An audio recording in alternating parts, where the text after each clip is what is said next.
दाखविण्याच्या बहाण्याने शेतकऱ्याची अश्लील छायाचित्रे काढली, ब्लॅकमेल करून 75,000ची खंडणी उकळली। घर खरेदीसाठी दाखविण्याचा बहाणा करून एका शेतकऱ्याला जाळात ओढत महिलेसह तिघांनी मारहाण करून अश्लील छायाचित्रे काढली, ती प्रसारित करण्याची धमकी देत 75,000 रुपये सोन्याच्या अंगठ्या हिसकावून घेतल्या, तसेच वाहनाचं नुकसान करून जीवे मारण्याची धमकी दिल्याची धक्कादायक घटना उघडकीस आली आहे। बुधवार 15 जुलै 2026 रोजी सकाळी 10 वाजता मिळालेल्या माहितीनुसार या प्रकरणी चंदनजिरा पोलीस ठाण्यात महिलेसह 3 अनोळखी साथीदारांविरुद्ध तक्रार दाखल करण्यात आली आहे। सूत्रांनी दिलेल्या माहितीनुसार रामदास साहेबराव जाधव राहणार शिवणगिरी, तालुका मंठा, जिल्हा जालना यांची काही महिन्यांपूर्वी महापालिका निवडणुकीच्या प्रचारादरम्यान एका महिलेसोबत ओळख झाली होती। पुढे दोघांमध्ये मोबाईलवर संपर्क राहिला आणि काही वेळा भेटही झाली। एका भेटीदरम्यान संबंधित महिलेनं त्यांच्याकडून 4,000 रुपये उसने घेतल्याचंही फिर्यादीत नमूद आहे। घर खरेदीसाठी जालना येथे राहू शोधत असल्याची माहिती फिर्यादीने संबंधित महिलेला दिली होती।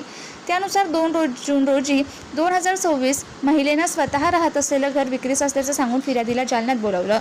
सायंकाळी ती स्कूटर घेऊन फिर्यादीला घरापर्यंत घेऊन गेली। घर पाहण्यासाठी आत बोलावून पाणी दिल्यानंतर मागील आणि समोरील दरवाजातून तिघेजण घरात आले। त्यांनी घराचे दरवाजे बंद करून फिर्यादीला मारहाण केली। त्यानंतर जबरदस्तीने त्याचे कपडे उतरवण्यात आले।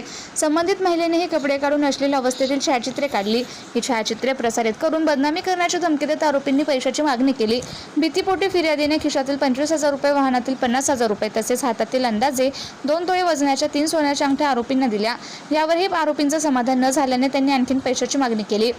पैसे नसल्याचं सांगितल्यावर फिर्यादीने घराबाहेर काढून त्याच्या बोलेरो वाहनाची काच फोडली, मोबाईल स्वतःजवळ ठेवून घेतला आणि पोलिसात तक्रार केल्यास जीवे मारण्याची तसेच खोटे गुन्हे दाखल करण्याची धमकी दिल्याचे फिर्यादीत नमूद आहे। अखेर चंदनजिरा पोलीस ठाण्यात संबंधितांविरोधात गुन्हा दाखल करण्यात आला आहे।